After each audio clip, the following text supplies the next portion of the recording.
Guys, I have no idea why more people are not using this in PvP. It's literally free kills. Minimum effort, maximum reward, especially in a sandbox right now where everybody is being so aggressive with immortals and trying to get up in your grill with arc titans and shoulder charges and Antaeus ward slides and all that stuff, or pesky warlocks getting away from gunfights and throwing down healing grenades and rifts and all that stuff. You can offset all of that with one simple exotic. It's good in quick play. It's good in Trials of Osiris. It's good anywhere in PvP where you need to win. And the craziest thing is that it's been a thing in the game for several months, several seasons, and it still hasn't caught on. But before we get into all that, I gotta take a second to thank the sponsor of today's video. It's Raid Shadow Legends. Destiny players are currently in a little bit of a content lull as we wait for the new season to arrive, and you may be wondering, with all this downtime suddenly, how am I gonna get my gaming fix? Raid Shadow Legends recently celebrated its 4th anniversary, which means overall it's a pretty successful game. And it kind of makes you wonder, if that many people are into it,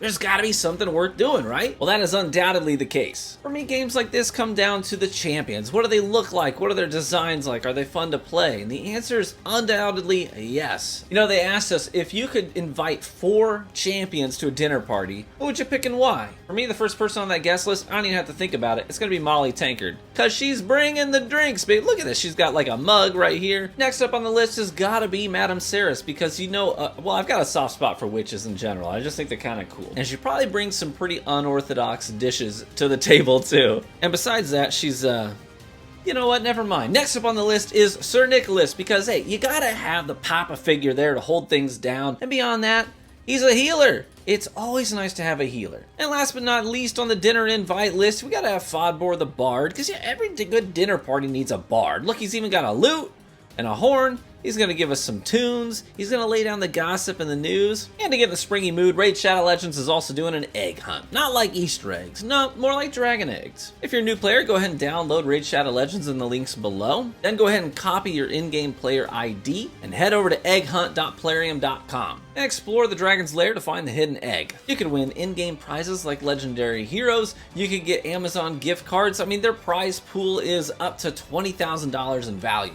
Y'all, there's so much to do in Raid Shadow Legends right now, you may as well dive in for free and start your journey. Use my link in the description or scan the QR code on screen and you'll get everything that you see here as a free starter pack. Hey, good luck on all your raiding, and feel free to share with me in the comments section below any cool characters that you managed to land. Alright, let's get back to Destiny. So I seriously don't understand why this isn't used more frequently. The Osmiomancy exotic gauntlets for the Shadebinder are so good that they deserve a cemented spot in the upper end of the meta. But it's not just the gloves, it's the whole Shadebinder kit and how it all interacts with one another to continue to feed the carnage.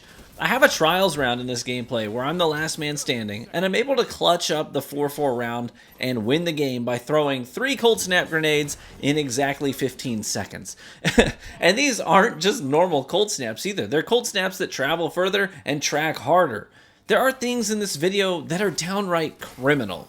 Let me outline everything here really quickly for you so you know what's going on with this build. This is a build that I've been using for a few seasons now with a lot of success, but I don't break it out too often because, truth be told, it feels a little silly farming Guardians who can't shoot back at me sometimes.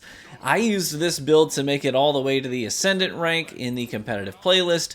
I've used it to go flawless multiple times. I've used it to farm god rolls in the flawless pool. There's really no place in PvP where it can't hang. So in your Shadebinder tree, we're obviously using the Cold Snap grenades in conjunction with those Osmiomancy gauntlets.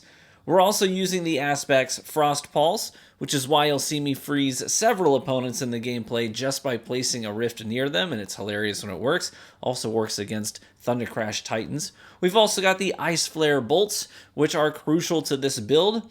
Anytime we kill a frozen enemy, another Cold Snap-like tracking Stasis Seeker will spawn, and it'll go looking for another opponent to freeze.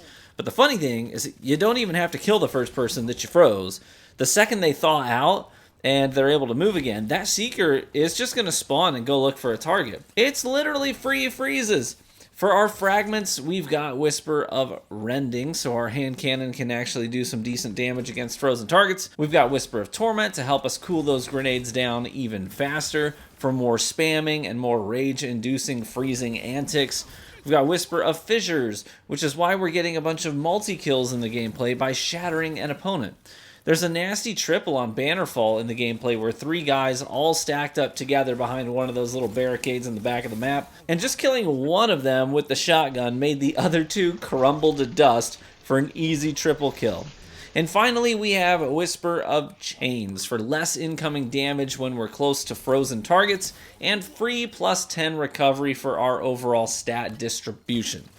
On my Osmiomancy gloves, I'm definitely running Grenade Kickstart as well. For my weapons, I'm running the Austringer in this gameplay mostly, along with the Without Remorse lightweight shotgun.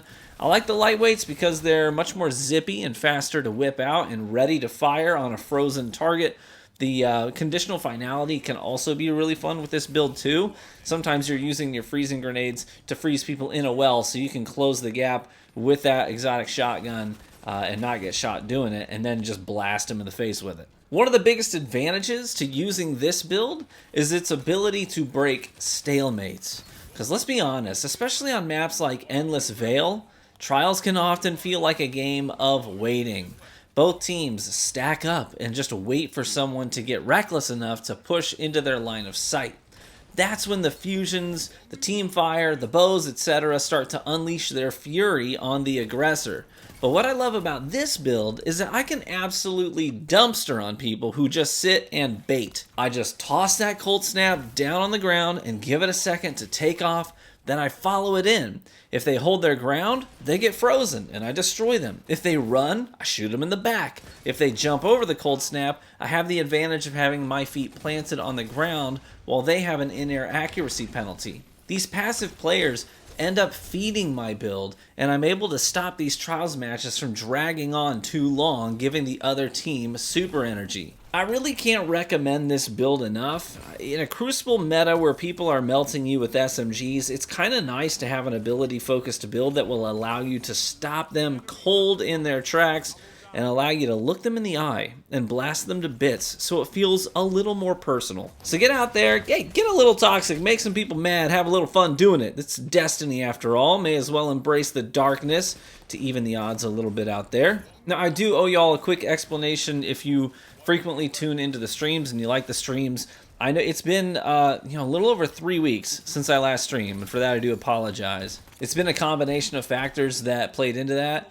First, my dog and good friend of 11 years passed away a few weeks ago, and the day before that happened was the last time I streamed, and I just kind of wasn't in the right headspace for it for a while. And on top of that, my newest agency that I've been working with has been crushing it for me and bringing me lots of sponsored content, so I have to spend a lot of time editing those sponsored videos and making those sponsored plugs. And on top of that, in order to get better rates for those, I have to upload more regularly to keep the views coming in so that sponsors feel a little bit safer putting their trust in me. So that's why I haven't been streaming too much lately. We'll probably get right back into that once I get this most recent wave of sponsored deals done and taken care of. And I look forward to seeing you when we fire those back up. I hope you enjoyed the video. Thanks to all the new subscribers on the channel here. There have been a couple thousand of you in the recent month, and I really appreciate your support. And a big thank you to my Ride or Die subscribers who have been supporting my content diligently and faithfully for years.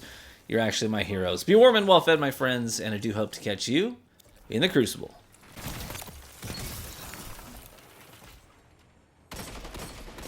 Ikora would be proud of you, Warlock. Double down.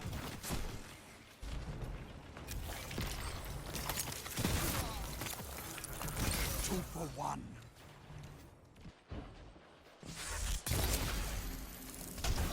One after another.